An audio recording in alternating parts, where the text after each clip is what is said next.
Oh gosh. I knew I was gonna cry during this. Dear Lord, I pray that this message and my testimony can hopefully reach somebody who needs it, who has been or is in the same position that I was. Hi, my name is Mackenzie, and this is my Race to Life story. I grew up, playing softball. I had a really good education, really supportive parents throughout my life, supportive family. They paid for me to travel across the country to play softball. They paid for college for me. Just absolutely amazing, amazing people. And I could not have asked for better people to raise me. But even with loving and supportive parents, I thought that there was something still missing. And then once I kind of started to get into like the service industry, into like bartending and serving, that's when I was introduced to doing cocaine and drinking a lot.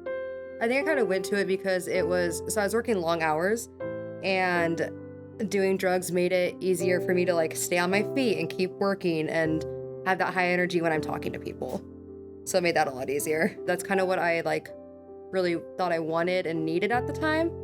But thinking on it now, I did not my favorite version of myself.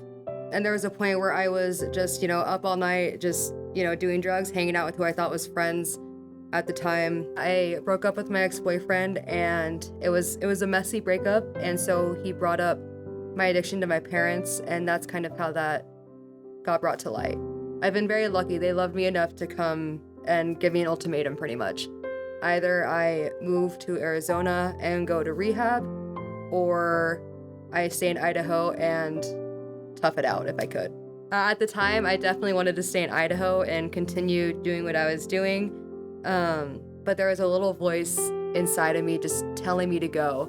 Thinking on it now, it was definitely Jesus, but I didn't want to believe it at the time. 'Cause I did not. I was so mad. Was your hate towards your family? Was it towards you? Was it towards your ex? Was it to God? Was it to the world? What was your hate towards? Kind of towards everything. I was just so mad all the time. And when I came to Arizona, there was definitely something more that I needed.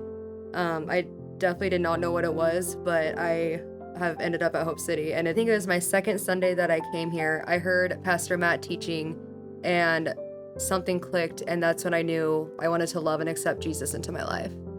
The day that I got baptized was amazing. I decided to get baptized because it was something that I wanted to prove to myself and prove to others that I was serious about. I did have to have my parents FaceTime my best friend and my sister so they could see, because I would not be where I am without them at all. Like I said, so much hatred in my heart, and getting baptized was in my way to show that I'm done with that.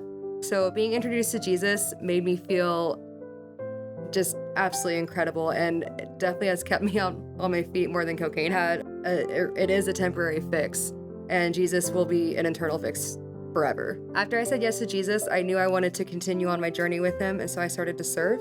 I am a youth group leader, and at first I did not want to do it. But after that the second week, excuse me, I had the opportunity to pour into these girls, and it's been an amazing opportunity.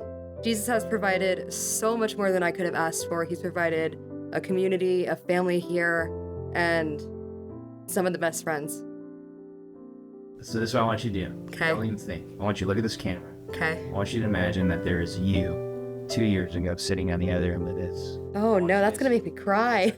It's okay. Let me collect myself first. Let it out. It's okay. If you are struggling with addiction or feel like you're not good enough, I promise you that you are. I thought I wasn't. But you can go to him when you're broken. That's the best time to go. And he'll accept you and he'll love you. My name is Mackenzie Edens, and I want to let you know that hope has a name, and his name is Jesus.